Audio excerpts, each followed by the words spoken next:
ನಾಗರ ಪಂಚಮಿ ದಿನವೇ ಗೋಕಾಕ್ ನಗರದಲ್ಲಿ ಅಚ್ಚರಿ ಮೂಡಿಸುವ ಘಟನೆಯೊಂದು ನಡೆದಿದೆ.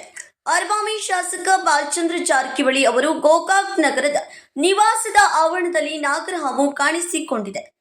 ಗೋಕಾಕ್ ನಗರದ ಎನ್ಎಸ್ಎಫ್ ಹಿಂಭಾಗದಲ್ಲಿ ನಾಗರ ದೇವರಿಗೆ ಪೂಜೆ ಸಲ್ಲಿಸಿ ಹಾಲೆರೆದ ಕೆಲವೇ ಕ್ಷಣಗಳಲ್ಲಿ ನಾಗರಹಾವು ಶಾಸಕ ಬಾಲಚಂದ್ರ ಜಾರಕಿಹೊಳಿ ಅವರ ನಿವಾಸದ ಆವರಣಕ್ಕೆ ಬಂದಿದೆ. ಬಳಿಕ ನಾಗದೇವರ ಮೂರ್ತಿ ಬಳಿ ಕೆಲ ಹೊತ್ತು ನಾಗರಹಾವು ಕಾಣಿಸಿಕೊಂಡಿದ್ದು ಸ್ಥಳೀಯರಲ್ಲಿ ಅಚ್ಚರಿ ಮೂಡಿಸಿದೆ. ನಾಗರಹಾವು ಕಾಣಿಸಿಕೊಂಡ ದೃಶ್ಯವನ್ನ ಸ್ಥಳೀಯರು ಮೊಬೈಲ್ನಲ್ಲಿ ಸೆರೆ ಹಿಡಿದಿದ್ದಾರೆ. ಇದೀಗ ನಾಗರಹಾವು ಕಾಣಿಸಿಕೊಂಡ ವಿಡಿಯೋ ಸಾಮಾಜಿಕ ಜಾಲತಾಣಗಳಲ್ಲಿ ವೈರಲ್ ಆಗುತ್ತಿದೆ. ರಾಯಣ್ಣ ಬೆಂಚನಮರಡಿ, ಸಮೃದ್ಧ ಕರ್ನಾಟಕ ನ್ಯೂಸ್, ಗೋಕಾಕ್.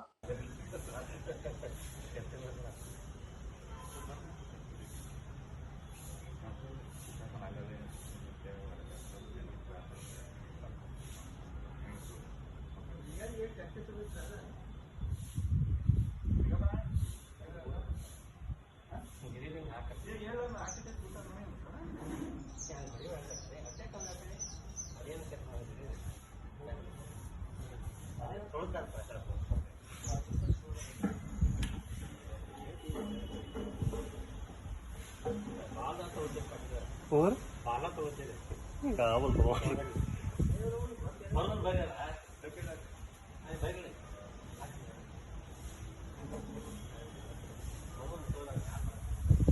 अब यही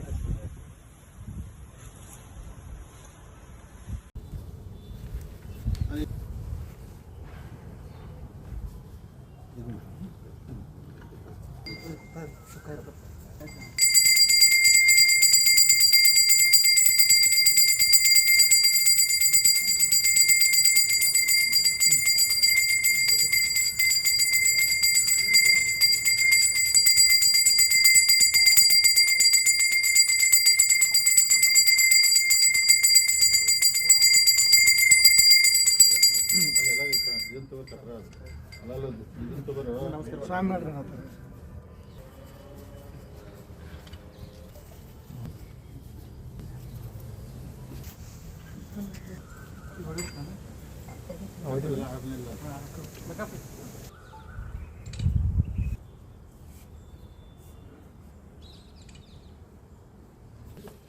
ನಮಸ್ಕಾರ ಮಾಡಿ ಎಲ್ಲ ಮಾಡಿ